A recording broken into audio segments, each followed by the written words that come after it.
দুর্গা সুরক্ষা squad and clean police station awards. মঞ্চে রয়েছেন সম্মানীয় আমাদের সিপি সাহেব ডক্টর অনুষ্ঠান, আমাদের অনেক বছরের স্বপ্ন, এবং এর আগে আমাদের জেলা শাসক যে কথাটি বললেন, স্বামী বিবেকানন্দ বলেছিলেন যে একটি দেশকে কতটা সে উন্নত হয়েছে এটা বোঝা যায় সেই দেশের মা বোনকে, মাতৃশক্তিকে কতটা সম্মান বা এডুকেটেড করেছেন সেইটা দেখে। এবং আমাদের বহুদিনের স্বপ্ন ছিল যে আমাদের রাজ্যের মহিলারা তারা যখন খুশি বেরোবে, যখন মন যাবে তখন বাড়িতে ফিরবে, তারা কি পোশাক পরবে, কি খাবে, কিভাবে চলবে, কিভাবে কথা বলবে, এগুলো কেউ বলে দেবে না। সরকার এবং পুলিশ তাদের সুরক্ষা দেবে।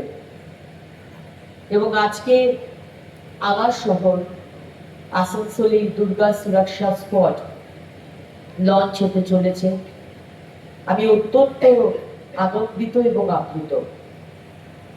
আজকের এই শুভ দিনে উপস্থিত সবাইকে আমার আন্তরিক নমস্কার এবং শুভেচ্ছা জানাই। আসানসোল দুর্গাপুর পুলিশ কমিশনারেট আয়োজিত এই অসাধারণ অনুষ্ঠানে প্রধান অতিথি হিসেবে উপস্থিত থাকতে পেরে আমি অত্যন্ত গর্বিত ও আনন্দিত।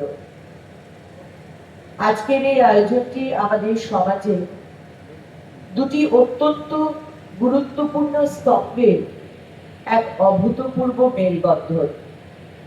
একটি হলো জনসাধারণের নিরাপত্তা, পাবলিক সেফটি, এবং অন্যটি হলো নাগরিক উৎকর্ষতা, মানে সিভিক এক্সেলেন্স। আমরা যখন সামগ্রিক উন্নয়নের কথা বলি তখন তা কেবল রাস্তাঘাট বা পরিকাঠামোর মধ্যেই সীমাবদ্ধ থাকতে পারে না। প্রকৃত উন্নয়ন তখনই সফল হয় যখন একজন নারী রাতে রাস্তায় চলার সময় সম্পূর্ণ নিরাপদ বোধ করে, এবং যখন একজন সাধারণ নাগরিক কোনো সরকারি দপ্তর বা পুলিশ স্টেশনে এসে পরিচ্ছন্নতা, মর্যাদা ও সহানুভূতির পরিবেশ পায়। আজকের দিনটি আমাদের সমগ্র অঞ্চলের জন্য একটি ঐতিহাসিক মাইল ফলক, কারণ আজ আনুষ্ঠানিকভাবে পথ চলা শুরু করছে দুর্গা সুরক্ষা স্কোয়াড। সামনে দুর্গাপুজো,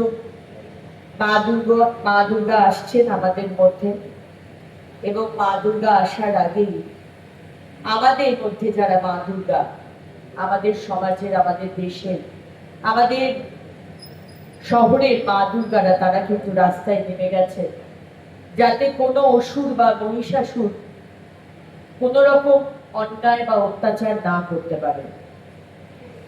একজন নারী হিসেবে এই উদ্যোগটি আমার হৃদয়ের অত্যন্ত কাছে। আমাদের সরকারের অবস্থান একদম স্পষ্ট ও সুদৃঢ়।